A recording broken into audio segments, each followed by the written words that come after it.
Ladies and gentlemen, we hope to convince our listeners that religion is not designed to make one's pleasure less. Our sister Lillian has written a very beautiful poem full of realism, facts of life, and a bit of comedy, simply called Kind People. You know, people feel that if you really believe in God, it makes your life very sad and dull. And good people are just suckers or dummies for trying to show the world God's love. But religious people are human beings who've just managed to conquer self. But sometimes we're tempted, angered, and pained, just like everyone else. I can remember a certain minister who came every Sunday and sat down at our table. And my mother always prepared a nice dinner for him, even though she wasn't able. But in his most impressive voice, he'd pray a long prayer, then smile, and eat up everything on the table, talking all the while. Oh, he'd compliment her cooking, and he'd bless her every time he spoke. Now I know it was wrong, but back then I just couldn't help wishing that greedy man would choke. 'Cause when he left there wasn't much food for us kids, just his half-filled coffee cup.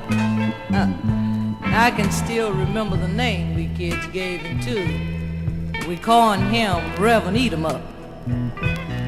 Then I can remember a certain brother who came to see me every week, wearing his starched white collar. And his favorite words was, "God bless you, my sister." That was after he had borrowed my dollar. So one day when he came by, I was just sitting around trying to repair an old locket.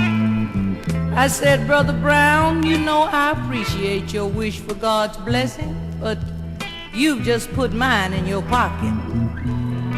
Now suppose you think about that tonight when you get ready to prayerfully bend your knee. You try asking God to bless you so you can bring a few of mine back to me." And then I can remember a lady that always told my friend, "The Lord just blesses you for me because you've always got something to give." I told my friend to ask that lady, didn't she think the Lord knew where she lived? I said, "Tell her the Lord found your house in all this worldly mess. And I'm sure if he had a blessing for her, he wouldn't have to leave it at your address."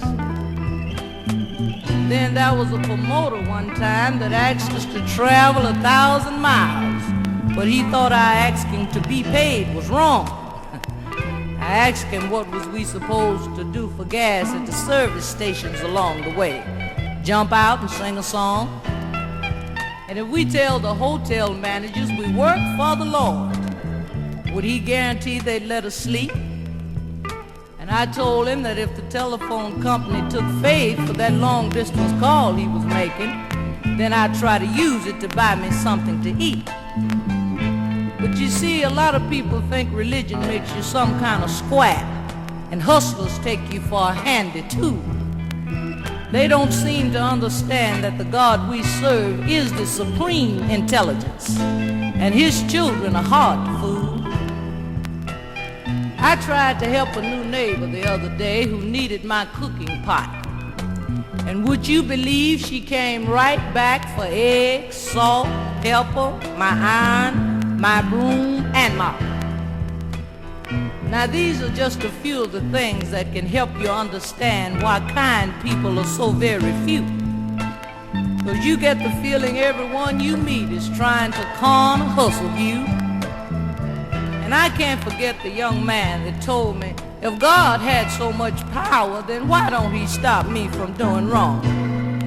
I said, if you feel so important, honey, that the Lord himself has to pick up his telephone and place a call from heaven to earth and speak to you personally and tell you those hard drugs are killing you when you can look in any mirror and see, then I shall pray for you tonight before I go to repose.